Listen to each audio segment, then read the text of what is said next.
Hello दोस्तों, मैं अनुराग आपका अपने परिवार अमित स्टडी 11 में हार्दिक स्वागत करता हूं कि जब आंखों में अरमान लिया मंजिल को अपना मान लिया, अब मुश्किल क्या आसान क्या, जो ठान लिया सो ठान लिया। दोस्तों, आज हम लेके आए हैं महत्वपूर्ण दर्रे, भारत के महत्वपूर्ण दर्रे जो कि एग्ज़ाम पॉइंट ऑफ व्यू से काफ़ी ज़्यादा इम्पोर्टेंट हैं। तो आज हम एक एक दर्रे को डिस्कस करेंगे, एक एक दर्रे को जानेंगे समझेंगे। तो सेशन को स्टार्ट करने से पहले दोस्तों एक बात ज़रूरी है, ये बात है कि एसएससी जीडी के 24,369 पदों में अपनी एक सीट पक्की करने के लिए लगातार जुड़ जाइए अमित स्टडी 11 के साथ और अपना प्रॉपर शेड्यूल 7 से 8 घंटे का बनाइए, जिससे कि इस बार एसएससी जीडी पार। इस बार एक सुनहरा मौका है आप सभी के सामने एसएससी जीडी को उसकी औकात याद दिलाने का। चलते हैं अपने सेशन की तरफ। तो पहला प्रश्न है, काराकोरम दर्रा कहाँ है? काराकोरम दर्रा लद्दाख में पड़ता है।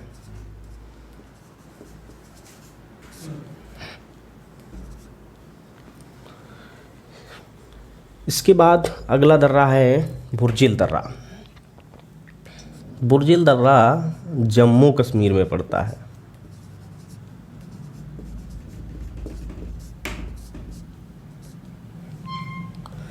इसके बाद नेक्स्ट दर्रा है जोजिला दर्रा। जोजिला दर्रा भी जम्मू कश्मीर में पड़ता है। इसके बाद हम इन्हें याद करने की ट्रिक भी बताएंगे। इसके बाद है बनिहाल दर्रा। बनिहाल दर्रा भी जम्मू कश्मीर में पड़ता है।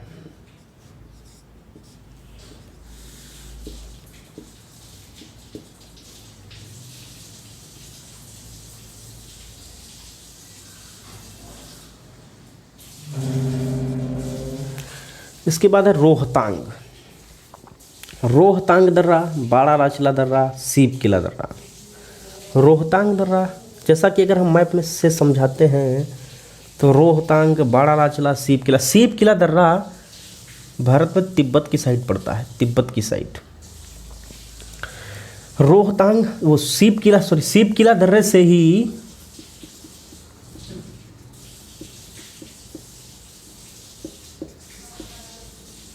सीप किला दर्रे से ही सतलज नदी भारत में प्रवेश करती है।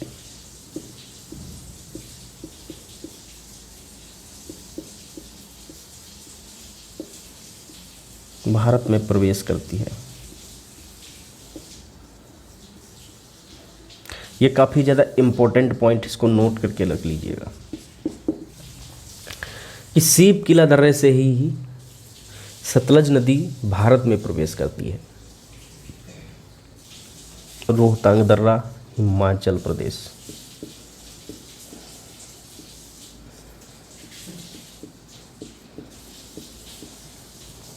बाड़ाराचा दर्रा ये भी हिमाचल प्रदेश।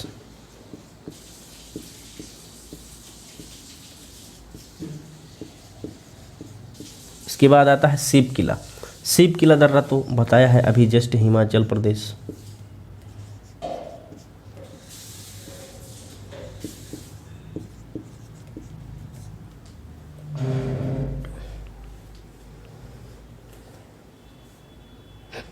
उसके बाद आता है माना दर्रा। माना, नीति, लिपुलेख।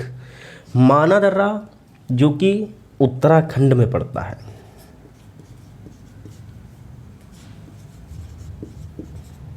इसके बाद आता है नीति दर्रा। नीति दर्रा भी उत्तराखंड में पड़ता है। इसके बाद आता है लिपुलेख। लिपुलेख दर्रा भी उत्तराखंड में पड़ता है। लिपुलेख दर्रे के बारे में थोड़ा बताते हैं।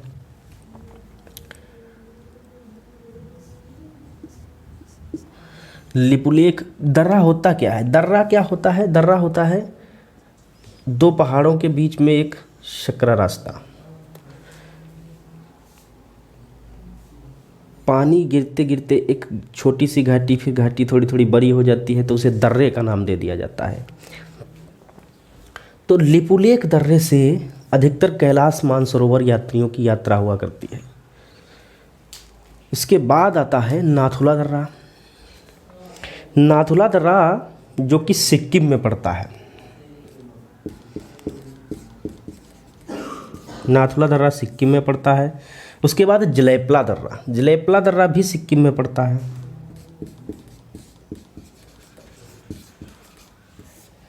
जलेपला दर्रा भी सिक्किम में पड़ता है।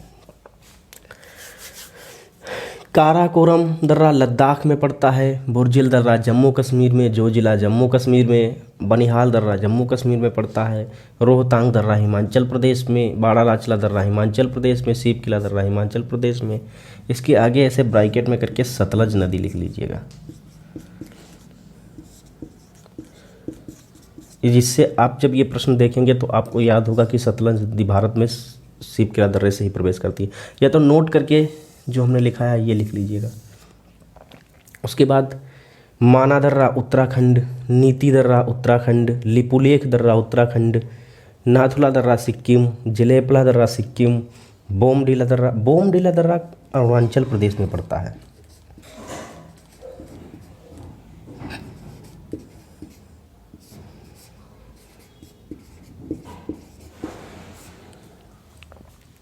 जैसा कि हम समझाते हैं अरुणाचल प्रदेश का इस हिस्सा,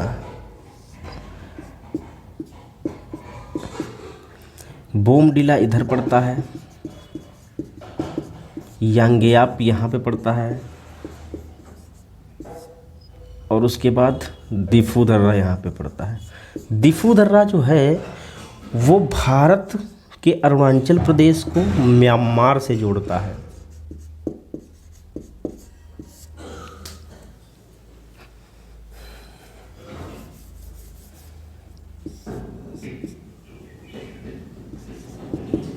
अरुणाचल प्रदेश को म्यांमार से जोड़ता है। उसके बाद दिफू दर्रा हो गया। यांगयाप पे दर्रा यहाँ पड़ता है। ऐसे अरुणाचल प्रदेश में 3 पासेस हैं। तो अरुणाचल प्रदेश में यांगयाप पे दर्रा चीन के साइड में पड़ता है, और जो है दिफू दर्रा जो पड़ता है वो म्यांमार के साइड में पड़ता है। इसके बाद थाल घाट दर्रा, भोर घाट दर्रा, जो काफ़ी ज़्यादा इम्पोर्टेंट है। एग्ज़ाम पॉइंट ऑफ व्यू से काफ़ी ज़्यादा इम्पोर्टेंट तो ये 2 दर्रे, बहुत ही ज़्यादा महत्वपूर्ण ये 2 दर्रे हैं। तो थाल घाट दर्रा और भोल घाट दर्रा, जो कि दोनों महाराष्ट्र में पड़ते हैं। दोनों महाराष्ट्र में पड़ते हैं। इसके बाद आता है पाल घाट दर्रा। पाल घाट दर्रा जो कि केरल में पड़ता है। ये यहाँ रिपीट किए गए हैं, इन्हें हटा देते हैं। बोमडीला, यांगयाप, दिफू, तुजू। उसके बाद सनकोट दर्रा, ये भी केरल में पड़ता है। तो काफ़ी ज़्यादा इम्पोर्टेंट जो दर्रे थे वो हमने एक ही क्लास में डिस्कस किए। एक बार रिवीजन कर लेते हैं। काराकोरम दर्रा लद्दाख, बुर्जिल दर्रा जम्मू कश्मीर। काराकोरम दर्रा काफ़ी ज़्यादा इम्पोर्टेंट है। इसके बाद बुर्जिल दर्रा, जोजिला दर्रा, बनिहाल काफ़ी ज़्यादा इम्पोर्टेंट है। रोहतांग दर्रा, बाड़ालाचला दर्रा, सीप किला दर्रा, ये काफ़ी ज़्यादा इम्पोर्टेंट है। नाथुला, फिर उसके बाद दिफू दर्रा अरुणाचल प्रदेश में है। अभी समझाया था, उधर म्यांमार की साइड में पड़ता है। तो इम्पोर्टेंट ये काफ़ी ज़्यादा दोनों इम्पोर्टेंट दर्रे हैं। सनकोट्टा दर्रा अब ज़्यादा काफ़ी ज़्यादा इम्पोर्टेंट हो गया है। तो एक बार इनका रिवाइज करते हैं। काराकोरम दर्रा लद्दाख में पड़ता है। बुर्जिल दर्रा जम्मू कश्मीर में, जोजिला दर्रा जम्मू कश्मीर में, बनिहाल दर्रा जम्मू कश्मीर में, रोहतांग दर्रा हिमाचल प्रदेश में पड़ता है। बाड़ालाचा दर्रा हिमाचल प्रदेश में पड़ता है। सीप किला दर्रा हिमाचल प्रदेश में पड़ता है। माना दर्रा उत्तराखंड, नीति दर्रा उत्तराखंड, लिपुलेख दर्रा उत्तराखंड। उसके बाद आता है नाथुला जलेपला। नाथुला दर्रा सिक्किम, जलेपला दर्रा सिक्किम, ये दोनों सिक्किम में पड़ते हैं। इसके बाद आता है बोमडीला, यांगयाप, दिफू। बोमडीला दर्रा अरुणाचल प्रदेश में पड़ता है। यांगयाप दर्रा अरुणाचल प्रदेश में पड़ता है, और दिफू दर्रा अरुणाचल प्रदेश में। उसके बाद आता है थाल घाट, भोर घाट। थाल घाट और भोर घाट ये दोनों महाराष्ट्र में पड़ते हैं। उसके बाद आता है पालघाट दर्रा। पालघाट दर्रा केरल में पड़ता है। और उसके जस्ट बाद आता है सनकोट्टा दर्रा। सनकोट्टा दर्रा भी केरल में पड़ता है। तो इसी तरह की जानकारी के लिए, अच्छे अच्छे वीडियो के लिए, शॉर्ट वीडियो के लिए, जिससे कम से कम समय में आपकी बेहतर से बेहतर तैयारी हो, इसके लिए जुड़िए अमित स्टडी 11 के साथ। हम अमित स्टडी 11 आपके साथ लगातार प्रयास कर रहे हैं आगे बढ़ने का। दोस्तों मिलते हैं अगले सेशन में। Okay, take care, bye bye.